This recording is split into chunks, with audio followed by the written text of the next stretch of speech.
Hola chicos, ¿cómo están? Vamos a ver cómo están. Bueno, como saben, mi nombre es Diana.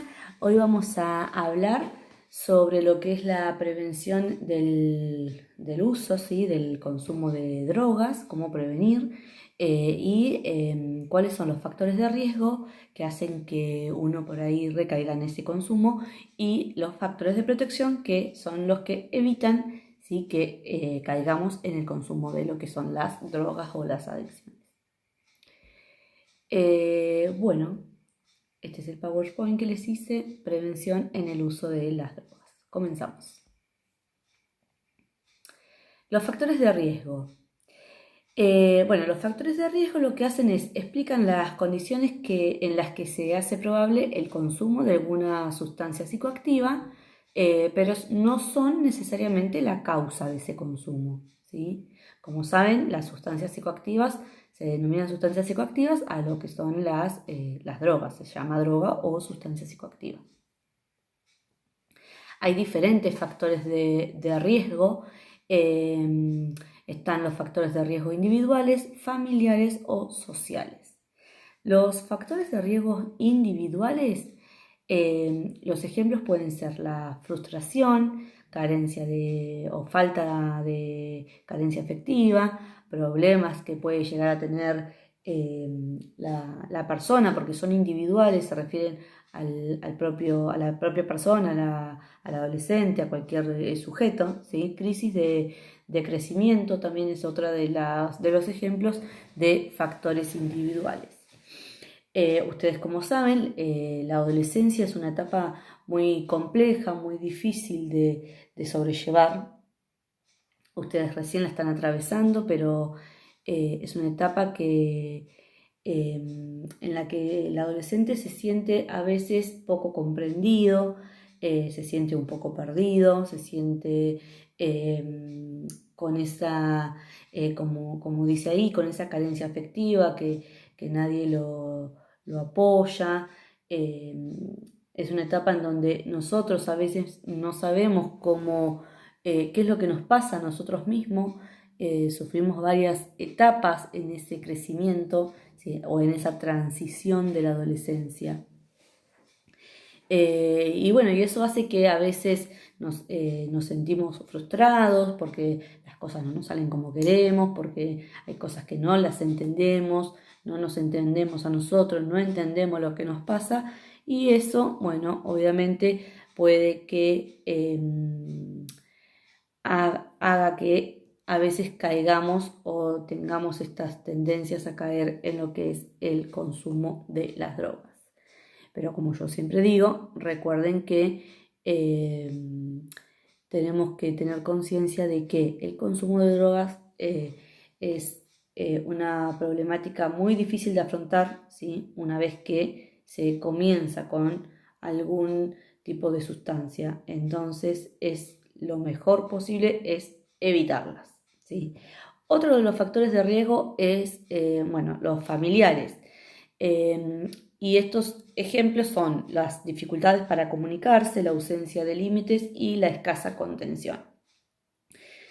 Cuando habla de dificultad para comunicarse se refiere a que no hay una comunicación, ¿sí? entre la familia y el adolescente, ¿sí? Tal vez no porque a veces la familia no sea una familia en la que se preocupa de ese adolescente, sino que, como yo dije, la adolescencia es una etapa difícil. A veces nosotros estamos en esa etapa también de rebeldía, en el que creemos que nadie nos comprende, que nadie nos entiende, pero lo que ustedes tienen que entender es que nadie los va a comprender mejor que su familia, que es su propia familia. Siempre ellos van a querer lo mejor para nosotros, entonces es ahí donde nosotros nos tenemos que refugiar, ¿sí?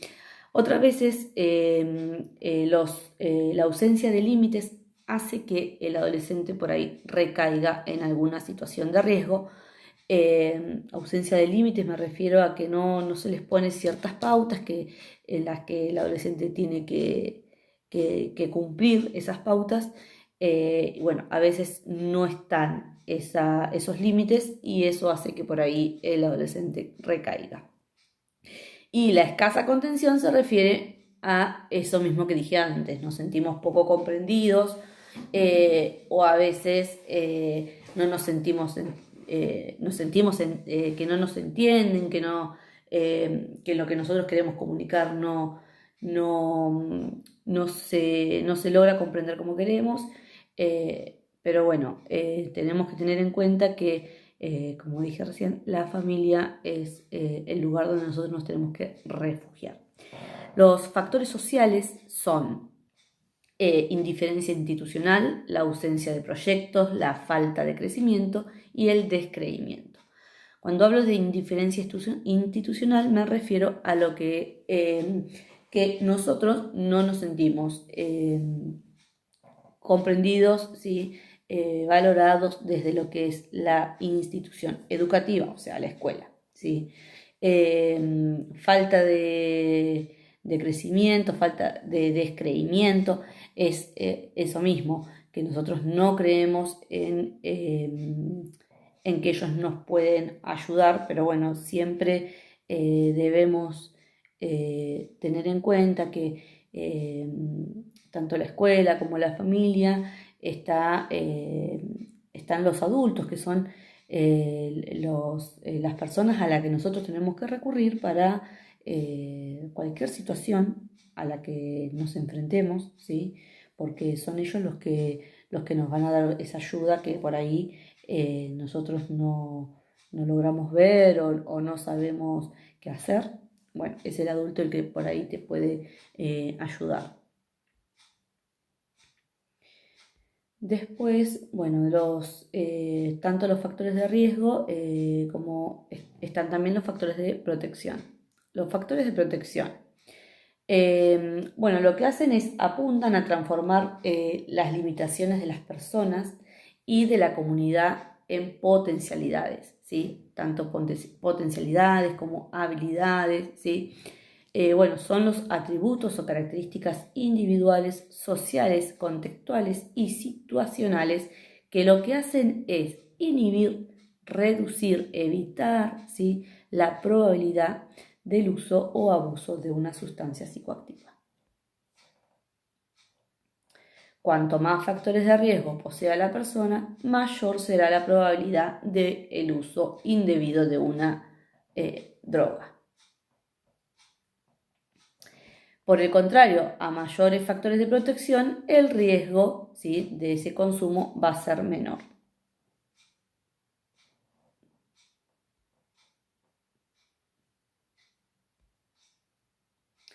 Bueno, ahora voy a hablar dentro de los factores de protección.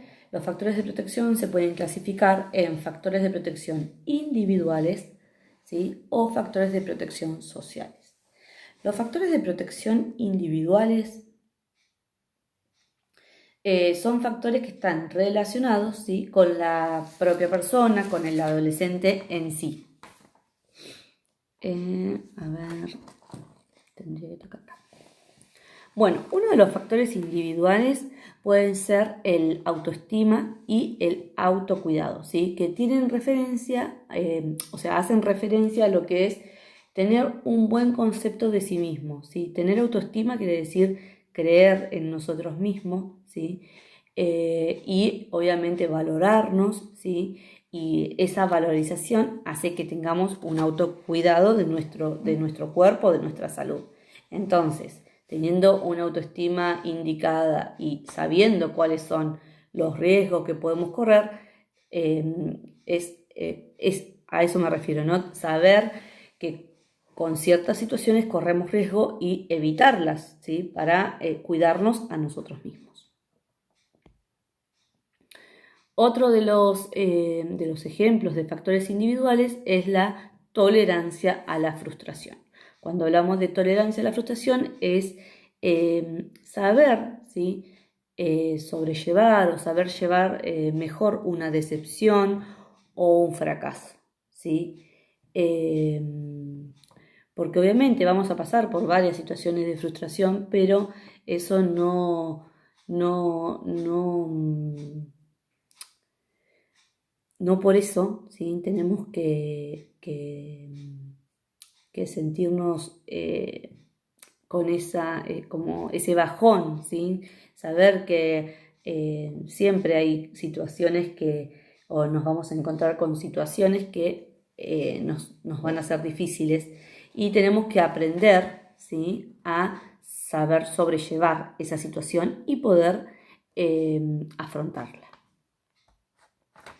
Bueno, otro de los factores de protección es la autonomía. La autonomía se refiere, ¿sí? A la toma de decisiones, ¿sí? Por sí mismo. Saber ser una persona autónoma es tener la responsabilidad de tomar ciertas decisiones, ¿sí? Entonces, en estos casos, por ejemplo, saber decir no a ciertas cosas a veces nos ayudan a protegernos, ¿sí? Y a evitar los factores de riesgo. Bueno, tener un proyecto de vida. Tener un proyecto de vida es tener aspiraciones, pensar en un futuro, ilusionarnos con ese futuro, ¿sí? Por ejemplo, no sé, saber qué carrera vamos a estudiar más adelante, qué nos depara más adelante la vida. Bueno, tener ese proyecto de vida que haga que queramos salir, ¿sí? y estar bien por nosotros, por y para nosotros, ¿no? Y bueno, el control de la ansiedad hace referencia a aprender a controlarnos, ¿sí? A saber tener calma en ciertas situaciones, a poder expresar nuestros sentimientos, lo que nos pasa, lo que no nos pasa. Bien. Y valores, ¿sí? Valores en cuanto a eh, de personales como no, ¿sí? Saber valorar nuestra vida y también tener ciertos valores como solidaridad, empatía, porque a veces no somos nosotros los que por ahí corremos una situación de riesgo, sino que puede ser un amigo, puede ser algún familiar, puede ser algún vecino. Entonces saber tener empatía es ponerse en ese lugar y decir en qué te puedo colaborar, y si nosotros no podemos colaborar o no podemos ayudar a esa persona, saber a quién recurrir, ¿no? Para poder darle una mano y que esa persona salga de esa situación crítica en la que se encuentra. Bueno, después están los factores de protección sociales, ¿sí? Que se refieren a la forma de relacionarse con su familia, ¿sí? Con los amigos, con afectos, con vecinos, con la comunidad en sí, ¿sí? Dentro de estos factores sociales está la presión del grupo, ¿sí? Entonces, en ciertos grupos a veces nos dicen, bueno, tenemos que, no sé, tomemos una cerveza, y a veces uno no sabe decir no, bueno, tener la decisión, ¿sí? Y resistir frente a esas influencias de los demás y aprender a decir no. Eso no es lo que quiero, eso no me hace bien. Y tener esa responsabilidad del cuidado de uno mismo, que saber que ciertas situaciones no nos hacen bien a nosotros o nos ponen en riesgo, ¿no? Bueno, también otro de los factores de protección es la relación con la familia. Como yo dije antes, la familia es un arma de protección, es un lugar de refugio, es un lugar en donde nosotros tenemos que podemos confiar, ¿sí? Tenemos que refugiarnos en ellos y siempre ellos van a querer lo mejor para nosotros. Entonces, si estamos en alguna situación crítica, si estamos en alguna situación difícil, si estamos atravesando algo en lo que nos sentimos perdidos, no sabemos cómo salir, hay que recurrir, ¿sí? A la familia para poder entre todos salir adelante. Otra de los factores de riesgo es la integración en la sociedad. Cuando hablamos de integración en la sociedad es como nosotros, ¿sí? Como sujetos, nos integramos con la comunidad, con el contexto en donde estamos, ¿sí?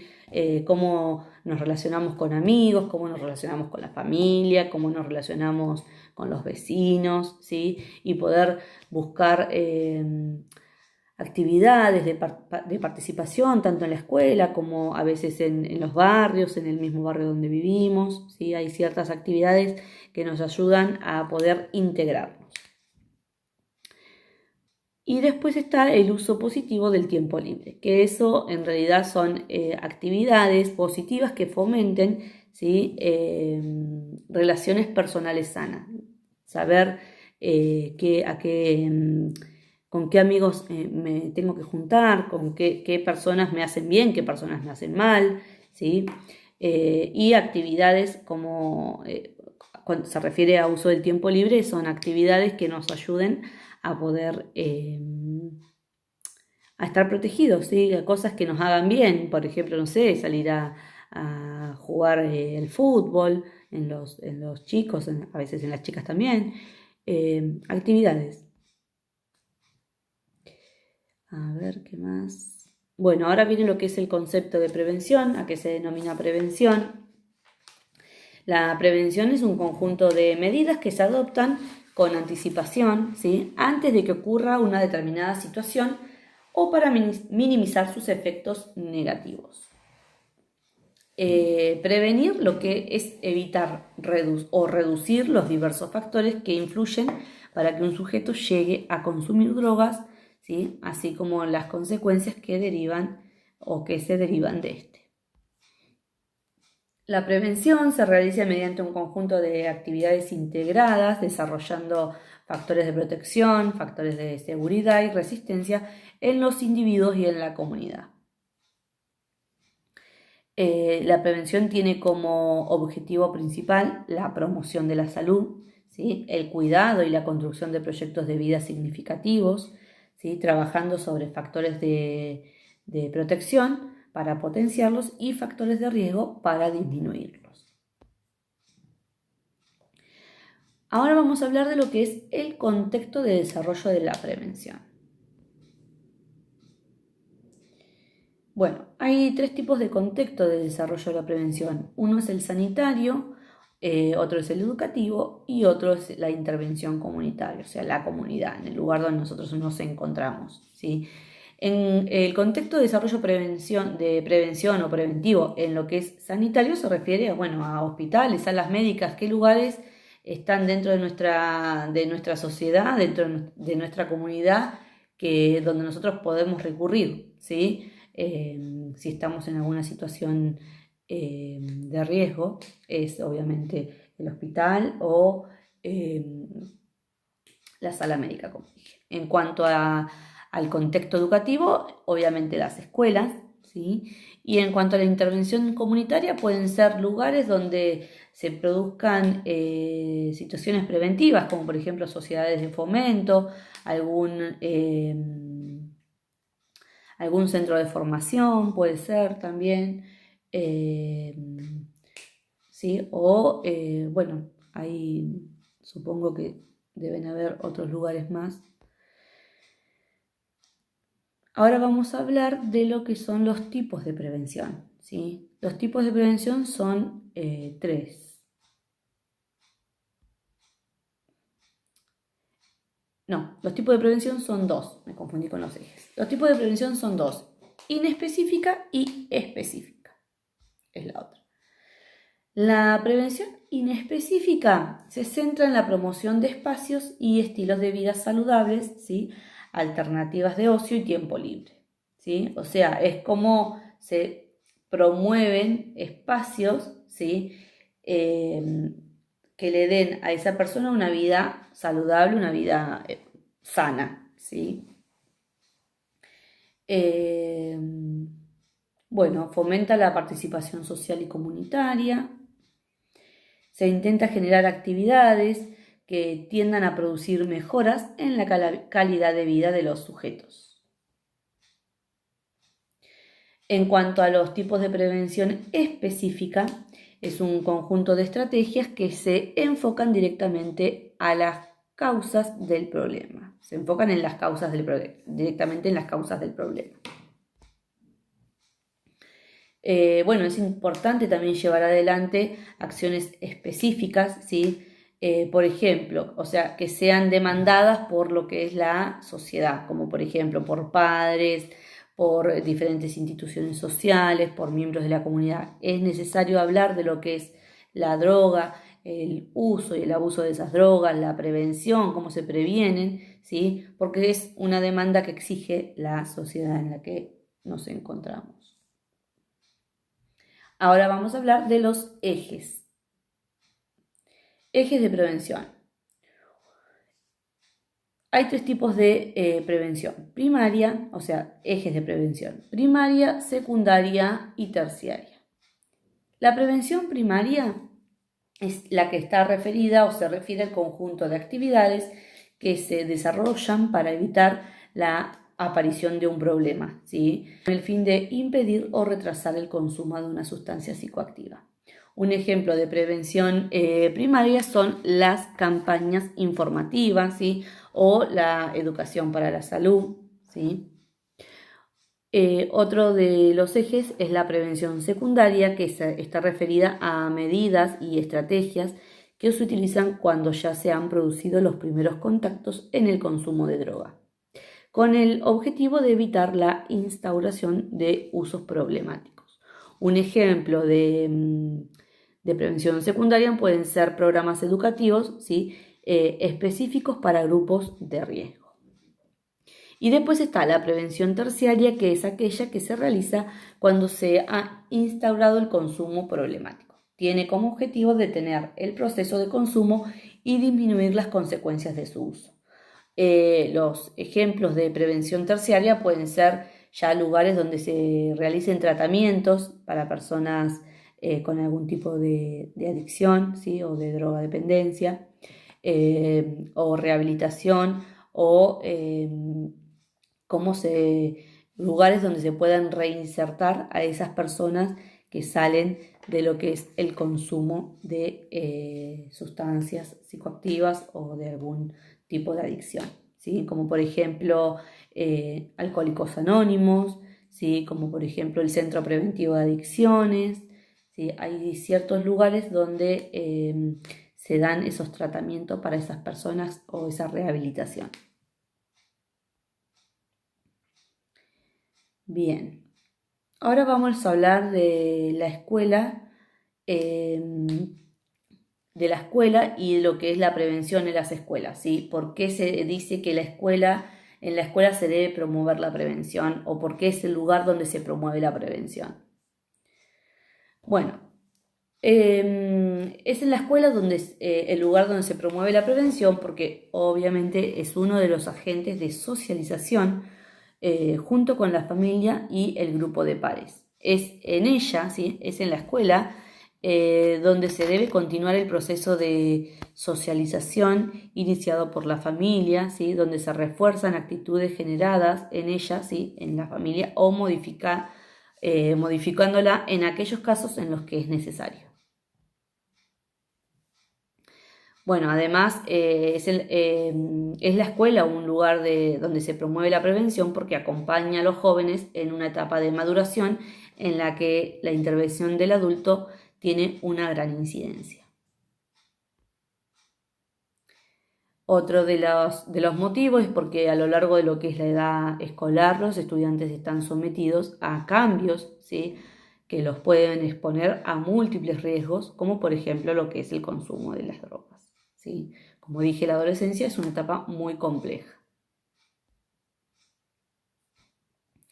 Además, porque por la obligatoriedad de la escolarización, lo cual implica que por ella deben pasar todas las personas durante el periodo más importante de la formación de la personalidad. A medida que nosotros transitamos la adolescencia, también vamos formando nuestra personalidad, las cosas que nos gustan, las que no, formamos nuestro carácter, ¿sí? Y bueno, es en la escuela donde se debe también fomentar, ¿sí? Promover la prevención eh, de lo que es el consumo de ciertas sustancias.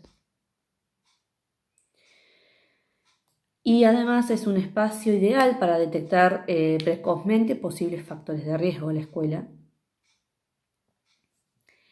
Y porque los docentes y otros miembros de la comunidad educativa, ya sea pueden ser preceptores, pueden ser equipo directivo, ¿sí? se convierten en agentes preventivos debido a la cercanía que tienen con los estudiantes y a su papel como modelos y a su función educadora. Con esto me refiero a que a veces los estudiantes buscan el apoyo, ¿sí? del docente o de algún preceptor o de alguien con los que ellos se sienten en confianza para plantear alguna situación en la que están sumergidos, en la que ellos se están enfrentando. Y ustedes tienen que saber que obviamente tienen total confianza en que nosotros como miembros educativos los podemos escuchar, les podemos dar buenos consejos, ¿sí? Para lo que ustedes necesiten, ¿sí? Siempre el docente va a buscar tratar de ayudarlos y de aconsejarlos lo mejor posible. Bueno, creo que queda la última diapositiva que habla de la escuela como un espacio de transformación social. Y bueno, se refiere a que en la escuela es un ámbito de contención, como dije, es un ámbito en donde a veces se genera esa confianza, ¿sí? Los adolescentes se sienten escuchados y se genera ese vínculo de confianza entre el adolescente y el docente, entre el adolescente y un preceptor o entre el adolescente y un director, ¿sí? La comunidad educativa es fundamental en el acompañamiento de las personas que atraviesan situaciones de consumo problemático, ya que promueven vínculos positivos entre los padres y referentes adultos significativos, trabajando con la familia y la comunidad para generar espacios más saludables e inclusivos. Bueno, y eso es todo por hoy, chicos. Espero les haya gustado este videito donde traté de explicar lo mejor que pude la prevención de lo que es el uso de las drogas, ¿sí? Los factores de riesgo a los que están ustedes a veces sometidos, sumergidos, ¿sí? Y los factores de protección. Como para resumir, quisiera que quede claro que siempre que se encuentren en una situación de riesgo, busquen ayuda, ¿sí? Busquen a alguien que sientan de confianza, ya sea familia, ya sea algún amigo, ya sea algún adulto, algún docente. Y no se queden solos en esa situación, ¿sí? Porque hay mucha gente que a veces los quiere ayudar. Permitan que esa gente los ayude y eviten el uso, ¿sí? de esas sustancias, porque como ya hemos hablado en los otros videos, generan muchos daños a nivel sistema nervioso, a nivel de la persona, ¿sí? Así que espero que les haya gustado y bueno, les deseo felices vacaciones. Les mando un beso enorme, muchas gracias por su atención y por todo este vínculo que, a pesar de que sea de forma virtual, hemos establecido, ¿sí? Y muchas gracias por su atención. Les mando un beso.